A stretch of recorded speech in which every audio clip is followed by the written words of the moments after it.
It's 8:44. Let's see what's making the news this morning with political commentator Andy Williams and the broadcaster Claire Muldoon. Good morning. Should we go north of the border, Claire? Why don't we? To a certain former First Minister. Yeah, so this has been covered a lot, quite rightly too, because of the Scottish COVID inquiry. Now, I think the sub-editors have missed a trick here in the headlines because, of course, this should be the backdrop over the past 48 hours of the old Leslie Gore score. It's my party and I'll cry if I want to. And she of course, cry. we had, you know, the former First Minister crying crocodile tears. In fact, Alistair Jack said, goodness me, she could cry out of one eye if she had to. She's that duplicitous. And let's look at the facts. That's fair, because her downfall has been, it must be pretty soul-destroying for her. Yes, but that's what it is. She's fallen on her sword, Anne. And I think, you know, the SNP are really bad for Scotland. And I wish the Scottish people would wake up and see that. Let's look at the facts. The facts from this inquiry are quite clear. There was an email in July 2020 from John Swinney's account, who was one of the higher echelons, shall we say, of the SNP, signed off by a man called Scott, that the Spanish government would actually block the Scottish move into the EU, and they were worried about that. So for her to say that she didn't make any qualms about the fact that the COVID thing was actually great for her, that she could actually push the narrative for independence, she said, no, that wasn't the case at all. Well, it was. We've got the proof, and it's not just that one email, because obviously they were wanting to have their own fiscal bank. Yeah, but why does that one email about... Why does that tie into how she handled the pandemic? I don't see Because that. she actually said subsequently in this inquiry that she didn't think that the push for independence was made during that time, but it was. It was always on the back burner because they were always trying to be disingenuous between Westminster, because a devolved government the Westminster's got the reserved powers for immigration, OK? But when we're talking about health and social and everything else, but the devolved government has got the control for that, and in some instances tax as well, but not pensions. So there's a few differences, but everyone thought she was a paradigm of virtue during that, getting on a wee soapbox and giving out, you know, this is what we're going to do. And the minute, I'm sorry, but the minute she started to say sawing 2 inches off classroom doors, that was it for me. The woman didn't know what she was doing. Then we've got Jean Freeman, who went down to Westminster, spoke with the then Health Secretary, Matt Hancock, in front of Alistair Jack, the then Scottish Secretary, and not once did Jean Freeman mention the fact that they had an outbreak of COVID at the Nike conference in a hotel in Edinburgh. They keep things to themselves. They lie. But she gave the impression very well, didn't she, throughout the whole of lockdown, that they were doing much better than we were. But they weren't. No, but she gave us the impression incredibly well. How can you trust someone like that? Well, and also she looked in control compared to Boris Johnson at the time, who was not in control. She was always first out with a press conference, wasn't she? She benefited from being let's be fair to her, being a very good communicator, being a very good presentational person. I don't think you can be fair to her, Andy. She's driven Scotland into the absolute ground. Education's fallen off the cliff.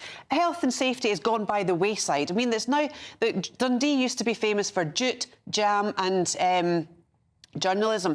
It's now famous for junkies, I'm afraid, because the rise in the epidemic of addiction and drugs is vehemently higher than the rest of Europe. And she always wants to be part of Europe, so maybe that's the comparison she wants. Well, look, there are plenty of people north of the border who would disagree with you. We shall see if they still will after the general election. Yeah. Can I just ask you, very briefly, what's the 2 inches off the bottom of school doors? Yes, ventilation. So they wasted money sawing classroom doors. I do not remember that. No, I don't remember that one. Andy. Yes. Something else that's gone off the boil in the sun. The Apprentice. All of these shows, they should ditch them after a couple of seasons. I couldn't agree more. Alan Sugar, you're fired. We have had enough of The Apprentice. I used to love it. It was absolutely, when it was good, it was very, very good. It was so entertaining. But this season's cast, as it were, apparently are absolutely obnoxious. Oh, Now, they've always been pretty obnoxious, but apparently it's worse this year. Apart from Michelle Dewberry, obviously. Well, of course. But she was early days, wasn't she? Yeah, but the more stale the format gets, the more they need to up the ante on the, as you said, the obnoxious guests. And in The Sun today, they're saying, actually, if you want backstabbing, if you want real drama, go and watch The Traitors, because I don't know if you watched The Traitors. I did. It was brilliant. Haven't tried that yet. Absolutely phenomenal. Anyone who's watching who's not watched The Traitors yet, go on iPlayer and watch, after you've watched GBNEWS this morning, go and watch The Traitors, because that's proper high-quality backstabbing. We've had sob stories and a hissy fit, have we, on The Apprentice? I believe so. I think, Claire, you were watching it last night, weren't you? I watched it last night, right, and I've never encountered a bunch of morons like them in my life. Absolutely moronic. And actually, going on the whole thing about diversity, the irony was, and I'm actually quite a proud Scot, but they had the task. The task last night was set in Scotland. There wasn't one Scottish contestant in the whole thing. Oh, what? So we should have just general representation, should we? That's what they would have you believe if you saw the cast. It's just ridiculous. And they even speak in tech speak. So for me, it's a complete bruv off in it. Sorry. Is that yes, what yes. Okay. I tell you what, cast is the way to describe it, though. These things are cast for TV. Yes, they are. 100%. Isn't it? And that's so sad, because the reality of it has actually diminished, because they're actually playing a part. Yeah. So there's nothing real about it. It's very manufactured. Yeah, absolutely. Should we talk childbirth?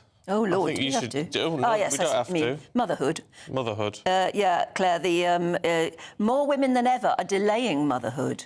Is this causing problems? Well, it is causing problems, because we've clearly got an issue for keeping us healthy in mind and body when we're older, because there's nothing to underpin it. Oh, selfish you see? then.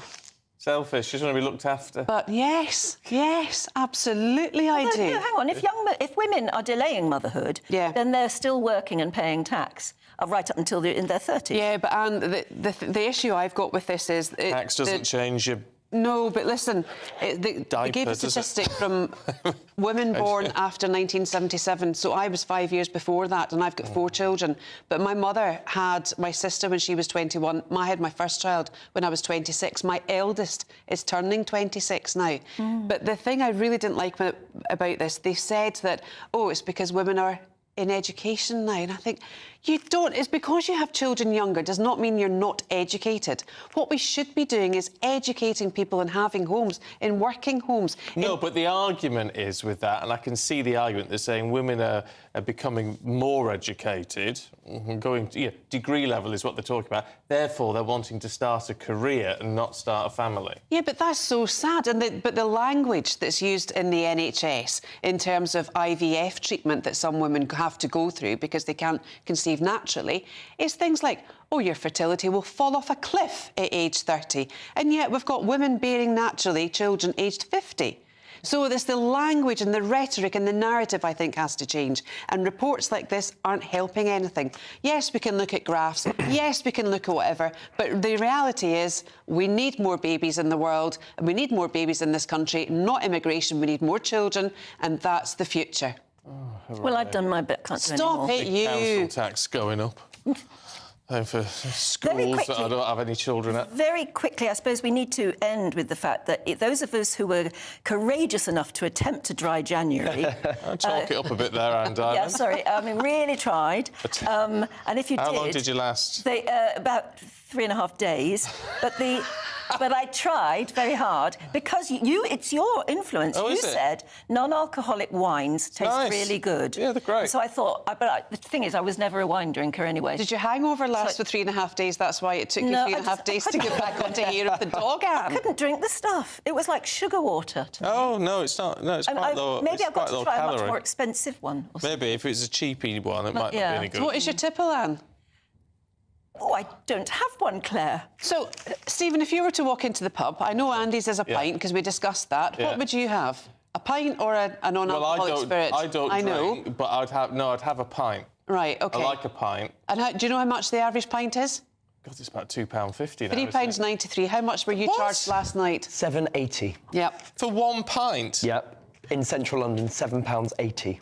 So 10 reasons to get back in the pub, not to pay £7, right? But No. let's get But the industry want us to get back in there. And they Absolutely. do. And we've got 10 reasons here, and they're actually quite good. Yeah. You know, pubs are now diversifying into quiz nights. It's Yes. great for the Oh, I old love a grey quiz matter. night. I love a quiz I love I night. used to host a quiz night. Eh? I used to host a quiz They're night. fantastic Quiz things. nights are brilliant. Yeah, Yes, they yeah. are. And Love you a can quiz night. eat in pubs, you can Yeah. get everything together. Some pubs are dog friendly. Yeah, they are. OK? It's all good. Yeah, it is all good. It's all good. And if you're not a drinker, then so there's loads of There's alcohol-free loads of stuff now. alternatives. So I'd never have any bother getting a couple of bottles of alcohol. Yeah, but you say you have a stuff. pint of beer. Yeah, alcohol-free. Alcohol-free. Oh, alcohol-free. Oh. Yeah, it's Which great. apparently is good. Yeah, Yeah, there are right, some good yeah. ones. Yeah. Yep. We're out of time. Good to see you both this Ring the morning. bell then. Ring Yes. the bell. Yeah. Ding, ding, ding. Here's your winner.